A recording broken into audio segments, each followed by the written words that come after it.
ಛೇ ಛೇ ಛೇ ಛೇ ಛೇ ಛೇ ಛೇ ಛೇ ಛೇ ಎಂತ ಕಾಲ ಬಂತಪ್ಪ ಅಂತೀನಿ.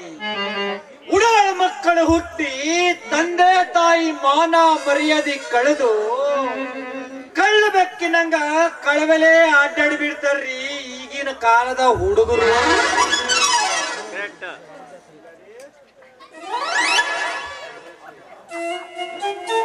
ಮಗಳ ಸಿಂಗಾರು, ಎಲ್ಲಿದೆಯವ ನನ್ನ ಬಂಗಾರು?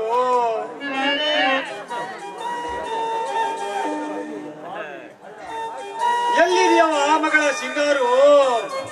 ನಿನ್ನ ಹುಡುಕಾಡಿದ್ದು ಒಂದು ಓಣಿ ಬಿಡ್ದಂಗ ಕೆರೆ ಬಾವಿ ಹಳ್ಳ ಕೊಳ್ಳ ಎಲ್ಲ ಸುತ್ತಾಡಿ ಬಂದ್ರು ಎಲ್ಲಿ ಪತ್ತೆ ಇಲ್ಲಂತೀನಿ ಈ ಹುಡುಗಿನ.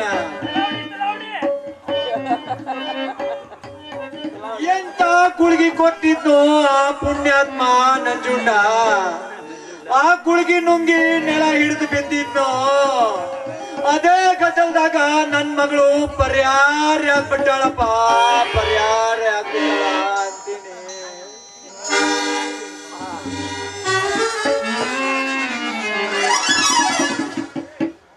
ಏನ್ರಿ ಕಡಪರ, ಏನ ಹುಡ್ಕಾಡಕತ್ತಿರಲ್ಲ, ಏನ್ ಕಳ್ದೈತ್ರಿ ಅಂತದ? ಹೊಟ್ಟಿ ನೋವು ಸ್ವಲ್ಪ ಗುಣ ಆಗೈತೇನ್ರಿ?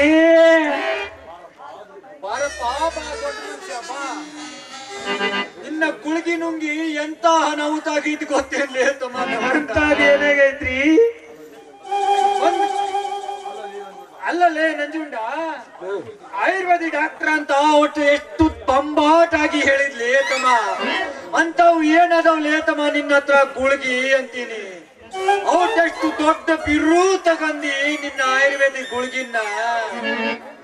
ನೀನ್ ಒಂದು ಗುಳ್ಗಿ ಕೊಟ್ಟಿದ್ದ ನಾನ್ ನುಂಗಿ ನೆಲ ಹಿಡಿದು ಬಿಡಿದ ತಂಬಿಗೆ ಬೀನು ಕೈ ಬಿಟ್ಟಿಲ್ಲಲೇ ತಮ್ಮ. ಕಡಪರೇ, ನಾನು ಕೊಟ್ಟ ಗುಳ್ಗಿ ಇನ್ನು ನಿಮಗ ಪೂರ್ತಿ ಹತ್ತಿಲ್ಲ ಅಂತ ಕಾಣುತ್ತ ನೋಡ್ರಿ. ಆ ಗುಳ್ಗಿ ಮಾತಾನೆ ಅಷ್ಟೇ ಬಿಡ್ರಿ, ಹೊಟ್ಟಿ ನೋವ್ನಾಗ ಬಟ್ಟಿ ಬಿದ್ದಂಗಾಗೈತ್ರಿ.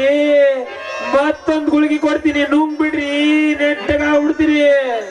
ಲೇ ತಮ್ಮ ನಂಜುಂಡ, ಒಂದು ಗುಳ್ಗಿ ನುಂಗಿ ಹಿಡಿದಿದ ತಿಂಬಿಗೆ ಇನ್ನು ಕೈ ಬಿಟ್ಟಿಲ್ಲಲೇ ತಮ್ಮ. ಮತ್ತೊಂದು ಗುಳ್ಗಿ ನುಂಗಿಸಿ ನನಗೆ ನಾ ಕೆರೆ ದಿಬ್ಬ ಹತ್ತೋದು ಇಳಿಯೋದು ಹತ್ತೋದು ಇಳಿಯೋದು ಮಾಡ್ಬೇಕಂತ ಮಾಡಿದೀಯನ್ಲೇ ತಮ್ಮ ನಂಜುಂಡ. ಸ್ವಲ್ಪ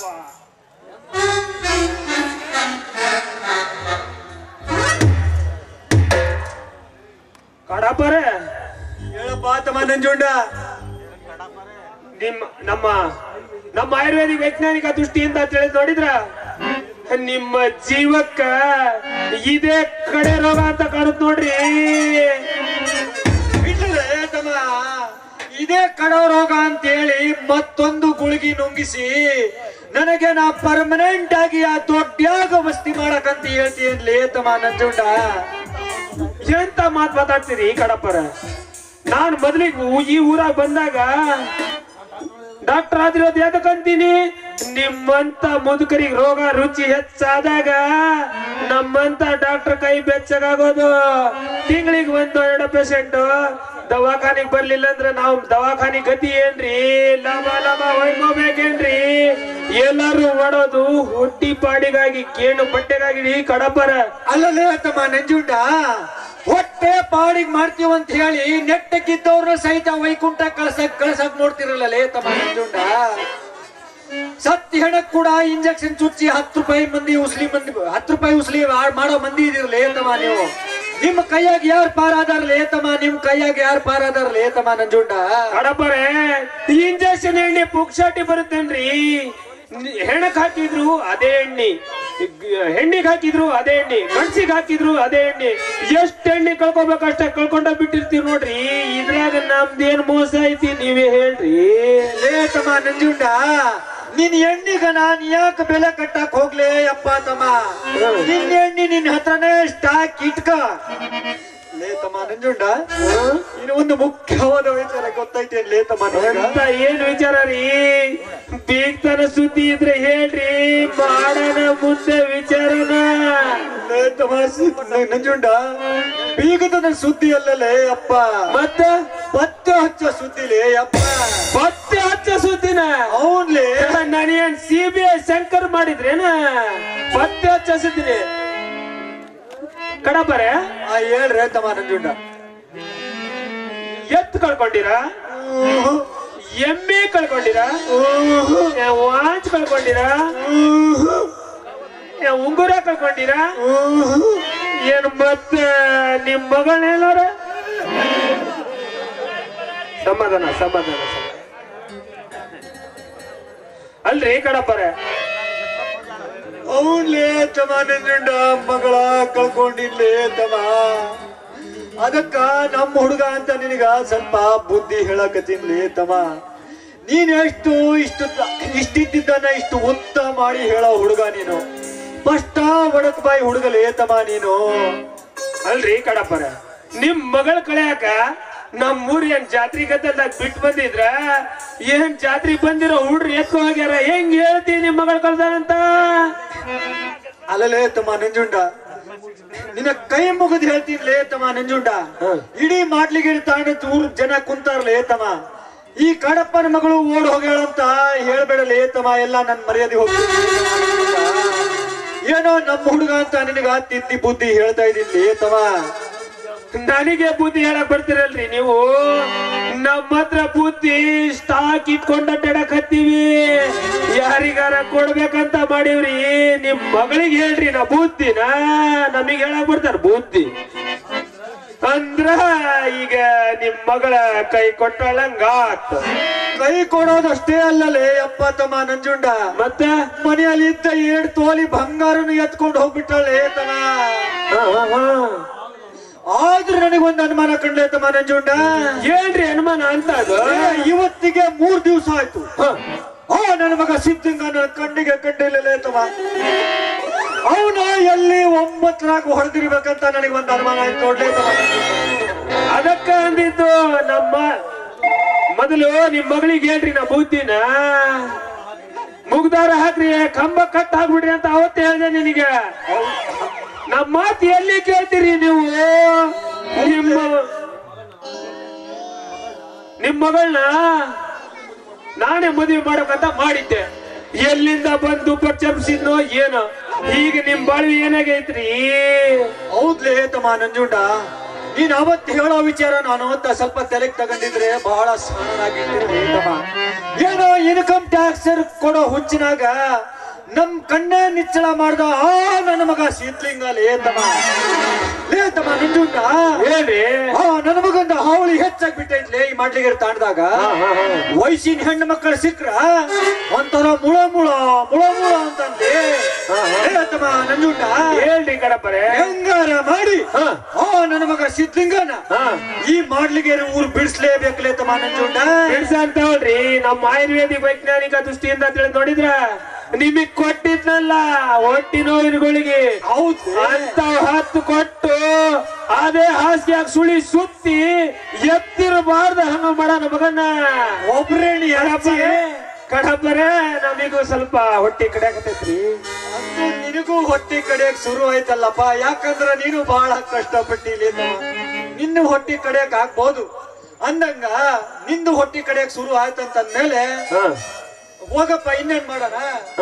ಹೋಗಿ ಮಲ್ಲಿಬಾಯಿಗೆ ಮಲ್ಲಿಬಾಯಿ ಅಂಗಡಿಯಾಗ ಹೋಗಿ ಲಿಂಬಿ ಸೋಡಾ ಕುಡ್ದು ನಮ್ಮ ಹೊಟ್ಟೆ ತಣ್ಣಗ್ ಮಾಡಿ ಮನೆಗೆ ಹೋಗೋಣ ನಡಿಯಪ್ಪ ತಮ್ಮ. ಕಡಪರೆ ಬೈಟು ಕೆಲ್ಸ ಮಾಡಿದ್ದು ಬಹಳ ದಿವಸ ಆಯ್ತು. ಸೋಡಾನಾರ ಕುಡ್ಸಿ ನಿನ್ನ ಕರ್ಮನಾರ ಕಳ್ಕೊಂಡ್ರಿ. ನಡ್ರಿ ಹೋಗೋಣ. ಹಂಗೆ ಮಾಡ್ಬೇಕ್ಲೇ ತಮ್ಮ ನಂಜುಂಡ. ಹೋಗೋಣ ನಡಿಲೇ ಅಪ್ಪ.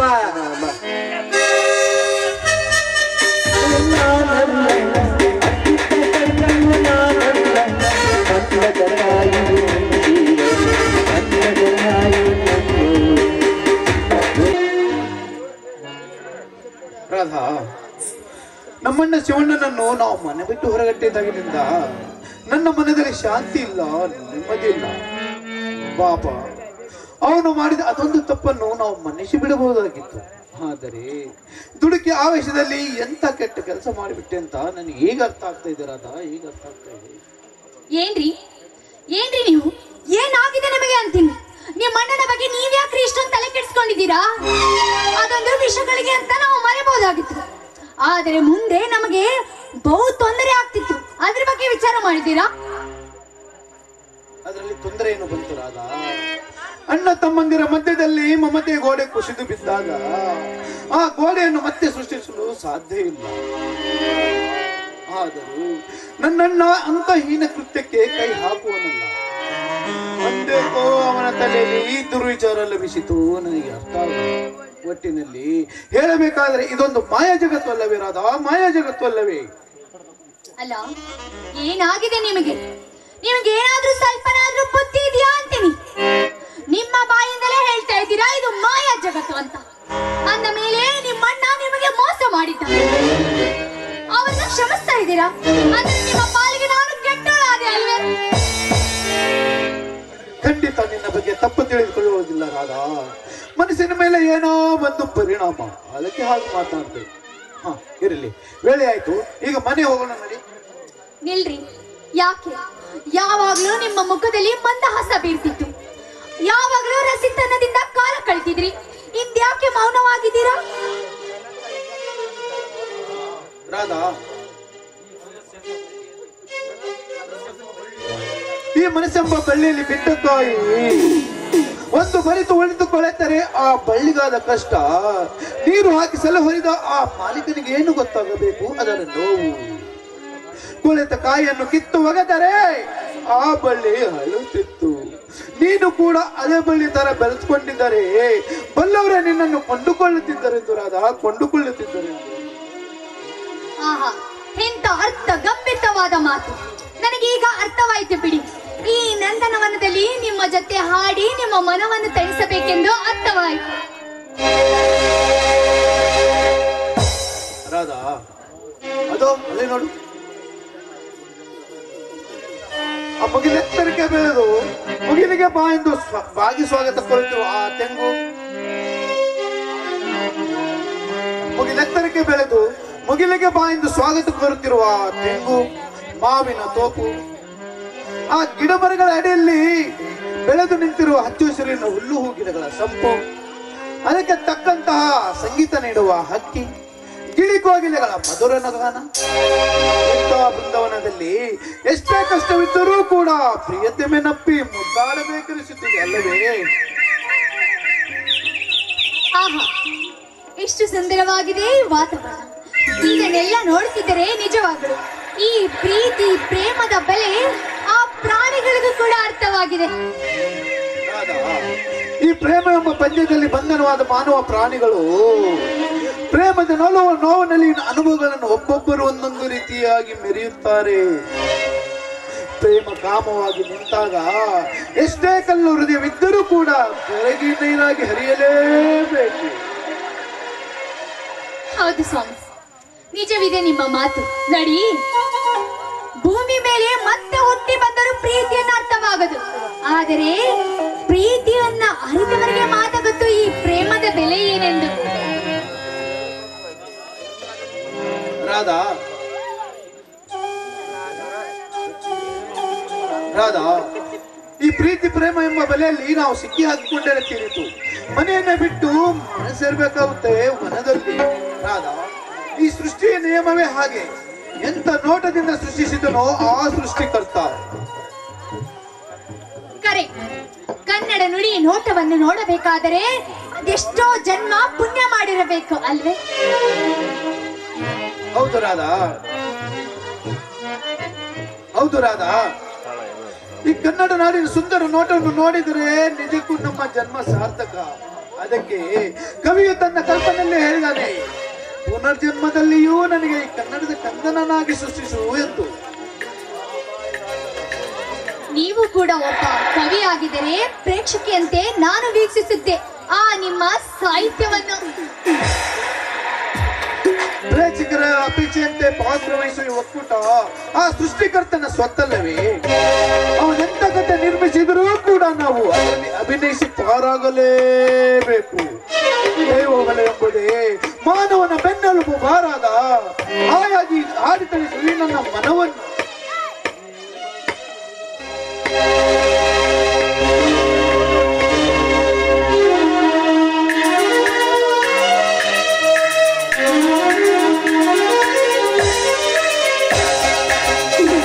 ಒಂದು ಅಪರೂಪದ ಗಾನ ಇದು ನಮ್ಮ ಹನುಮಾನದ ಗಾನ ಇದು ಇಲ್ಲ ಅವಮಾನವು ಇಲ್ಲ ಅನುಮಾನವು ಈ ನಮ್ಮ ಹನುಮಾನದಿ